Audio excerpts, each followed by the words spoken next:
My recommendation would be not to put the stripes in there, but whatever the council wishes. Other questions, Steve? So this is just going to be on Appalachian for the striping? No, ma'am, this is for Assembly Drive and the lower part of Lookout. Everything that is currently striped is just going to be restriped, and it all meets the requirements. Have a motion, have a second. Further discussion? Thank you, Steve. All those in favor signify by saying aye. Aye. Opposed? Good old narrow streets in Montreat just don't work out sometimes, do they? The Appalachian Way paving project, have a suggested motion. Mr. Mayor, I move that we award the Appalachian Way paving project to C&T Paving in the amount of $189,541.80 and to authorize the mayor and town administrator to execute the necessary related contract documents. Have a motion by Commissioner Vincent. Do I have a second? Second by Commissioner Otto. Discussion? What's the deal on this,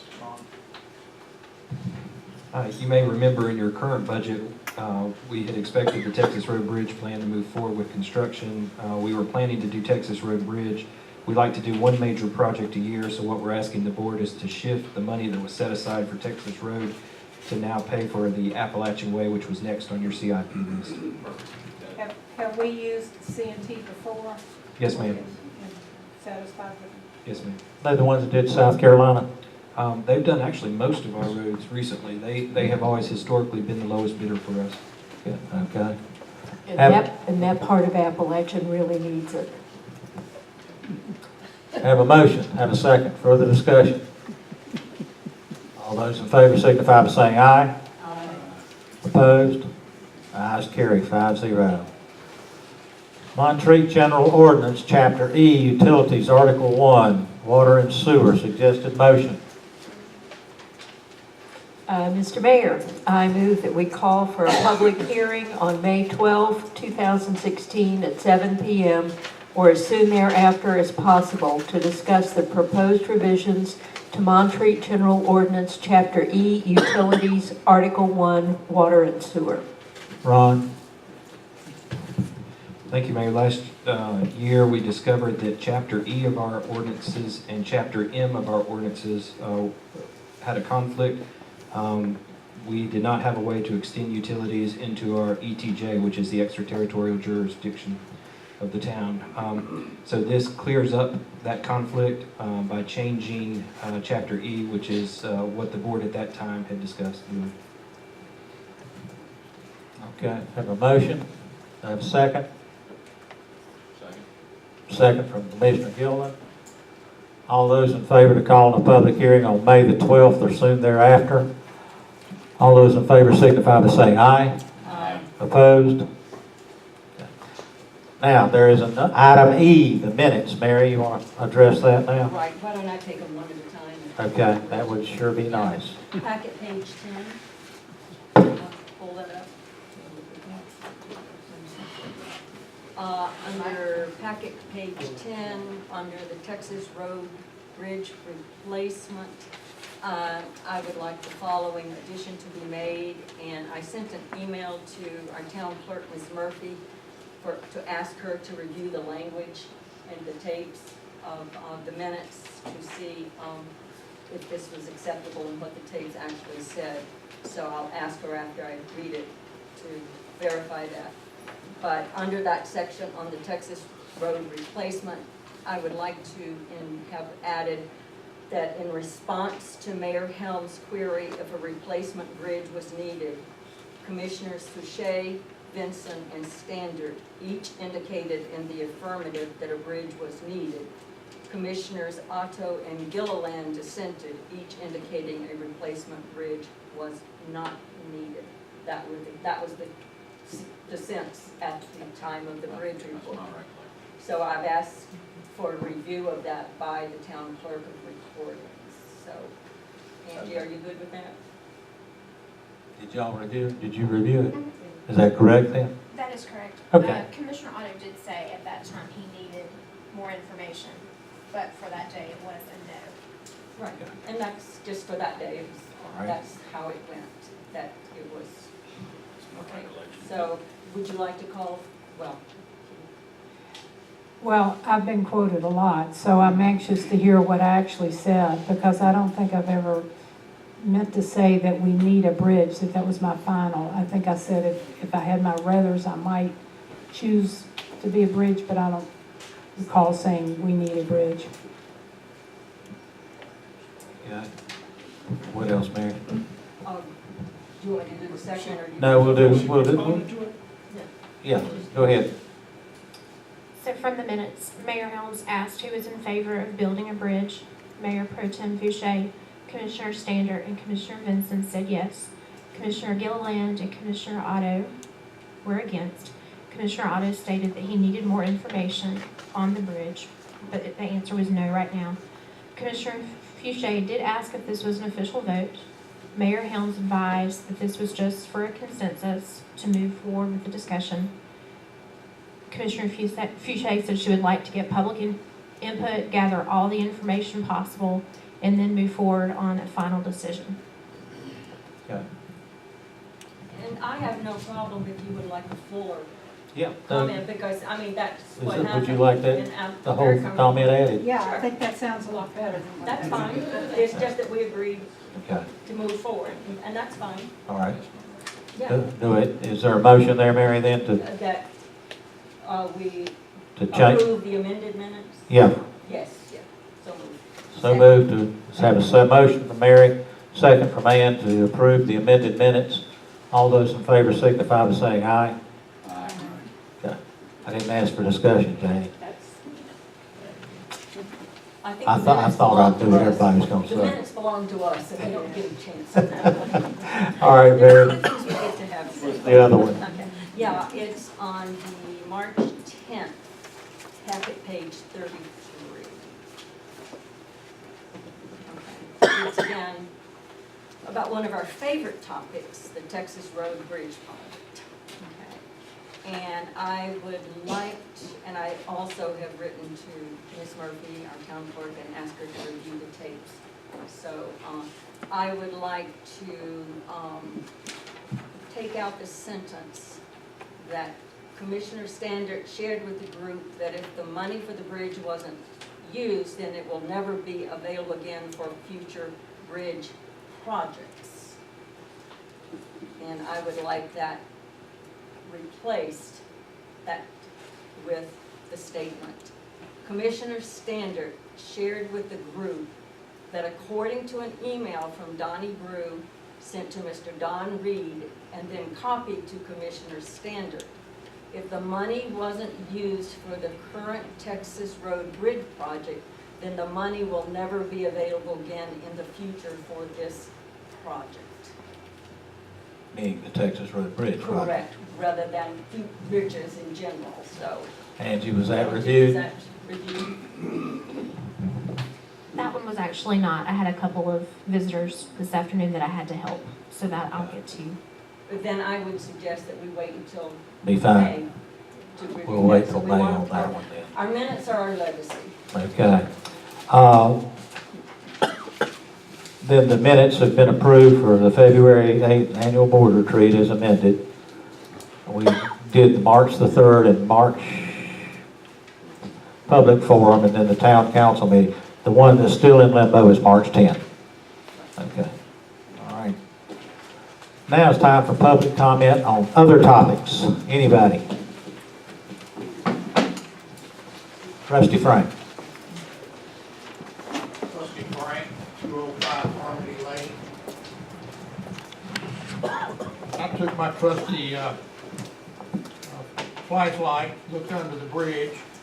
It's in very bad shape.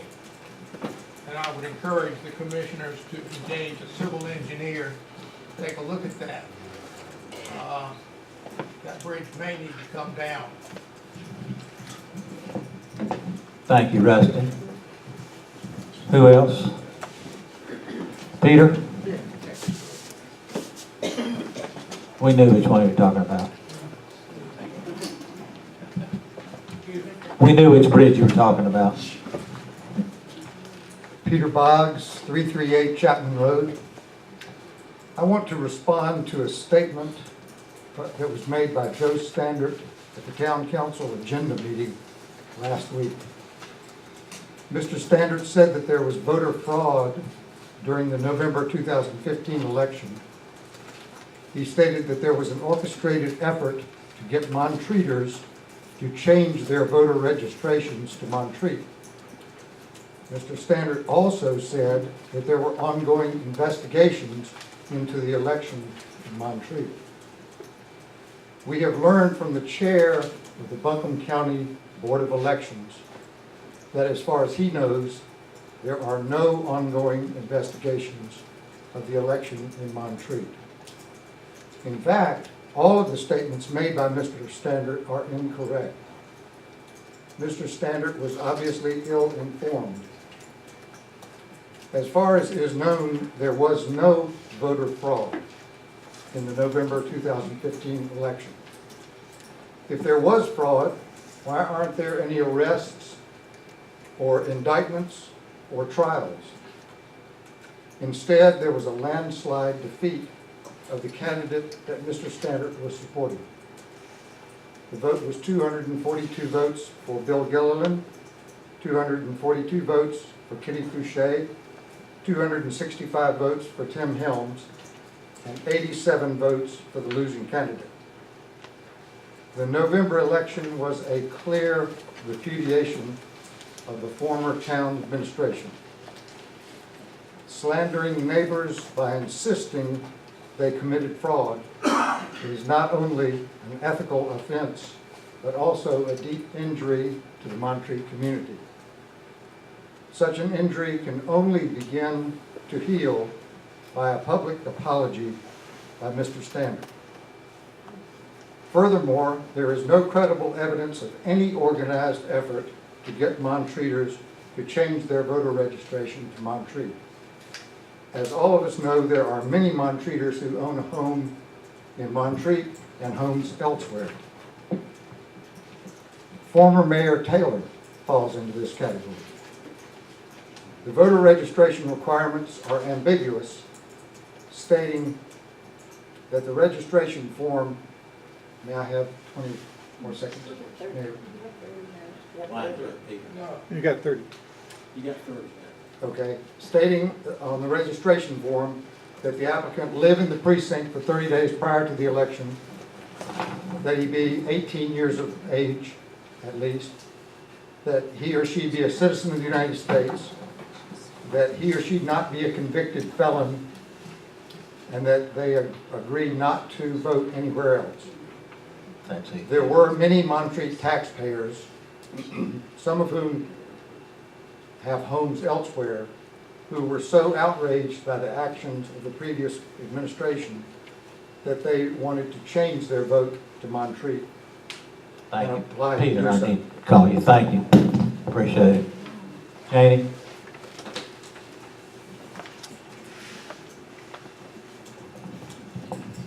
I'm still Janie at 100 First Road.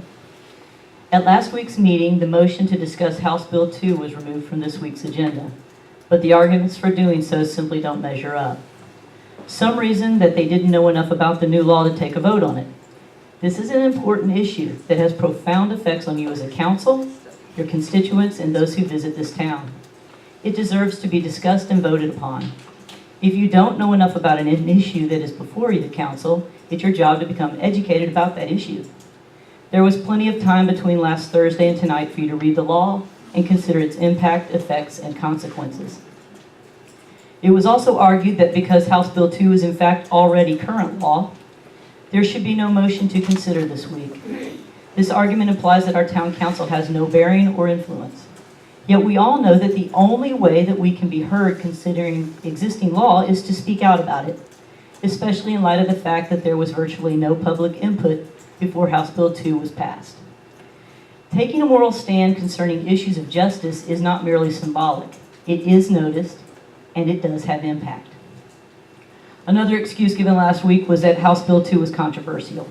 This time, though, the controversy we face isn't about inanimate objects. No, this time it's about people. It's about both civil rights and the removal of local control. While controversy can be exhausting and unpleasant, this doesn't excuse us from confronting bad law and injustice when we see it. Choosing to avoid this controversy means consciously choosing not to hear the cries of our neighbors, those neighbors whom we are called to love. Whether it was their intention or not, those who removed it from the agenda proclaim their tacit approval for House Bill 2.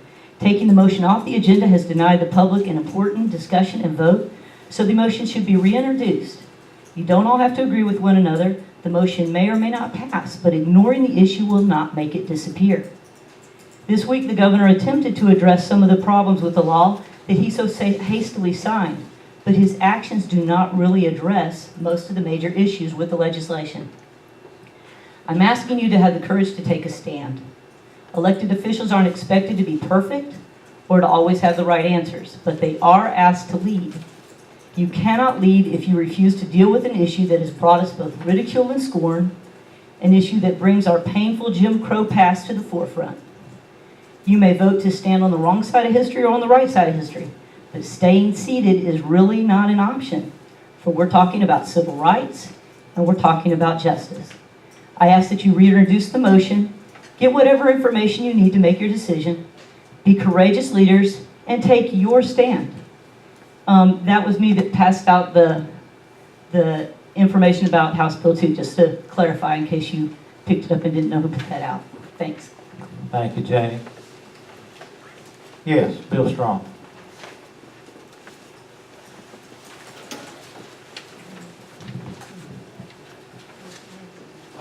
Bill Strong, 122 Eastminster Terrace. Friends and neighbors, I do not take this mic to in any way charge any of you, the party that you supported during this election, charging people with ethics violations or fraudulent elections or other matters that seems to have become common in our meetings here are serious matters. I was involved with one of these campaigns, and I hear these matters being said, and it is like, what are you talking about? But be that as it may, I do think, folks, first of all, if you want to challenge the integrity and ethical strength of Kitty or Bill or any of the members of this council, then I hope you know what you're talking about, because you find me 2 or 3 other people with the integrity that they have, and we will have a wonderful world. But really what I'm trying to say is, sometimes enough is enough. And if we are concerned about rebuilding our community, as apparently a large percentage of our voters wanted to be done, then let's take that seriously, and let's see if we can't find a way, even when we don't like it, to get back to being a community, because this community, at least for the people that I know, are people of the highest integrity, who care about this community, who work for it, who give to it, and I think it would be a shame if this aftermath would continue. Thank you, Bill. Who's that back to back? I don't have my glasses on. Alex Miller. Oh, hey, Alex. How are you, sir? Good. How about you? I'm doing fine. Alex Miller, 185 Mississippi Road. I'm here tonight representing Montreat College, and here to just speak to the group It's always our pleasure, and as you know, now our practice, to have a representative from the executive committee of the college to come and speak at the meetings, just to give you an update about what we're doing and show our support both for the town and to be a part of the community. The things that I wanted to share with you tonight are brief. Before you get started, Alex, take the timer off, Alex. This is sort of a public announcement here. Go ahead. Okay. We're coming to the end of our centennial year, and I want to make you aware of some of the events that we have going on that we'd love to have the community participate in. On May the 1st, we'll have our ice cream social out on the quad. It's a community event. We hope that you'll come. I think it starts about 1 o'clock. Come and help us eat the ice cream and celebrate 100 years here in the community. At 3 o'clock in Anderson, we will have our annual Pops concert.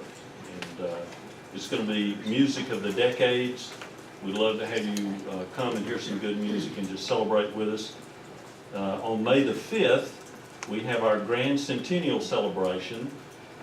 This is an event that's being held at the Cove.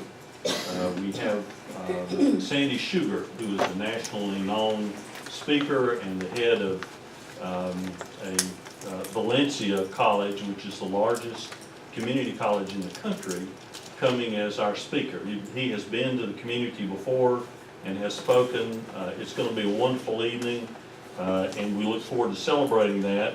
And then on May 14th, for those of you who want to know when the traffic is going to be at its worst, that's going to be graduation. So if you want to be out of town that day and avoid the traffic, that's the day to do it. Just as a matter of interest, we have just completed our 6th major renovation on campus in the last 18 months. And if you are in Gaither at any time or you attend Christ Community Church, then you'll recognize those bathroom renovations, and hope that you will enjoy those. So the final thing that I would share with you, which is continued good news we believe, is that we have, according to our forecast, what we expect to be a record enrollment coming in the fall. So both our retention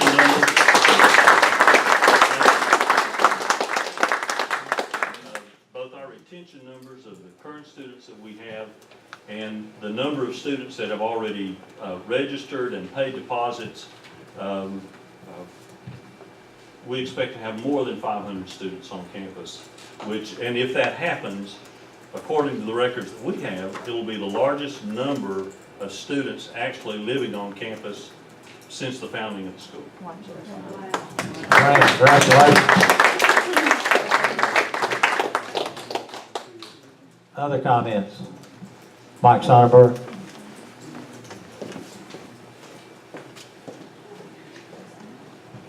Mike Sonnenberg, 125 Virginia Road. 3 comments. One is, I want you to remember that the future road or bridge over in the Texas Road area will have future costs 50 years from now. Don't forget that. Our children and our grandchildren will be responsible for that.